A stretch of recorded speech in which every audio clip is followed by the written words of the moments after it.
consumers want to maximize their utility, whereas producers want to maximize their output.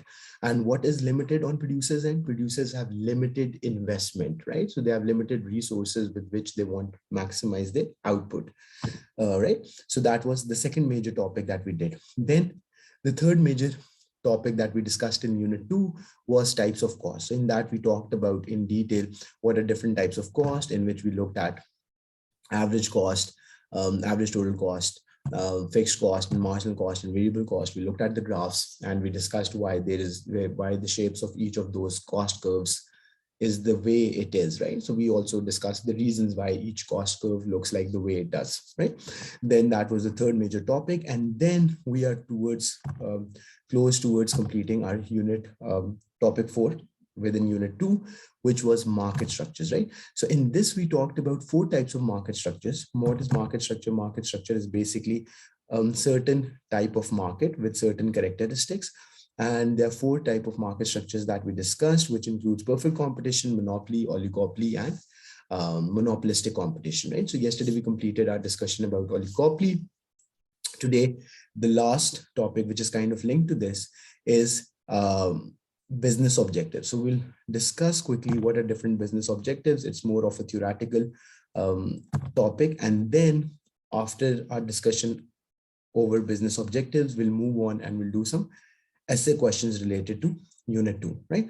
Is this clear? Is this simple? Okay, now let's get started. So students, business objective. What is an objective? We already know objective is a target or, target, ambition, vision, right? That a business wishes to achieve, right?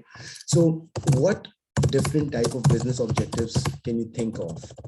What do you think are different business objectives that they wish to achieve? Right. So first thing that we'll do is to just list all these different objectives, and then we'll discuss each one of these one by one, right? So think about it, right? Growth is definitely one of them. Profit maximization, perfect, right? So there is no order. So I'll just be, writing it down like this. So if you think of a very new business in a market, right? So its objective would be to just survive, right? So survival, when you are a new business starting in the new market, then you want to just survive and explain what survival means. Then slowly and gradually, once you have settled in, then the business wishes to expansion or growth, right? That comes in a little later. Then another objective, exactly, right? Then another objective that is kind of linked to this growth is higher market share, right? So higher market share, as we know, we'll discuss in more detail, right? That's another business objective. Then profit maximization is when you have when you have achieved a certain scale, then slowly and gradually businesses move to profit maximization. Then sometimes businesses also aim for output maximization. And in today's class, I'll explain you why could this be an objective. Why would, instead of profit maximization, a business might be interested in output maximization? What exactly this is and how this is achieved and why businesses aim for this, that's also what we'll discuss. Profit maximization, output maximization, sales, revenue, or sometimes it's called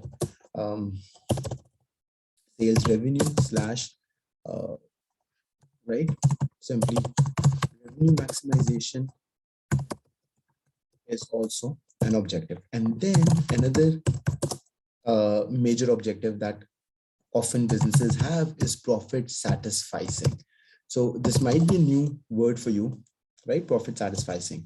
Have you ever heard the word profit satisficing, students? Have you heard about the word profit satisficing, which I've written at the end? Yes or no?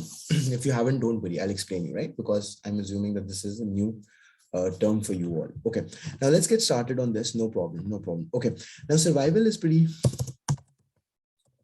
simple and easy to understand. So if you remember, even in the market structures we talked about, in one market structure in particular, in monopolistic competition, we said that there are multiple firms that are producing similar products. Now, this is an entry barrier for a firm. How is this an entry barrier? So if you remember, I gave you the example of soft drinks.